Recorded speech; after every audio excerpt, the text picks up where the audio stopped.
Now, there's one great new feature in the latest update for the Tesla app and the Tesla Christmas holiday update for your Tesla Model 3 here in the UK, and that's the ability to view your Sentry Mode footage from outside the car directly from the app.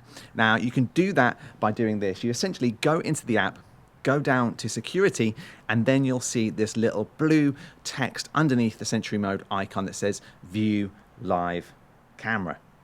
Tap that, and then you'll be able to manually tap the front, the back, the left or the right camera and view that. Now, you do need to enable something in your car to be able to do this in the app. So I'll jump in the car now and I'll show you how this is done.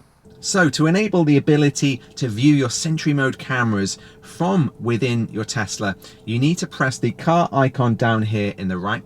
We then need to go to Safety on the left-hand side here, scroll up until you see Sentry Mode, and then I'm going to turn that on for the example here, and then click View Live Camera via Web App. Now you will need to ensure your app is also updated on your iPhone or your Android device. Click that and you'll get this notification here. This says Live Camera allows you to remotely view your car surroundings when parked for additional security and convenience.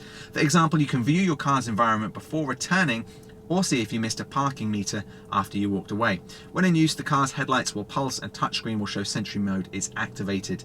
Please note, it's your sole responsibility to consult and comply with local regulations. Live Camera is end-to-end encrypted and cannot be accessed by Tesla. So I'm going to have that on and I'll show you how that works.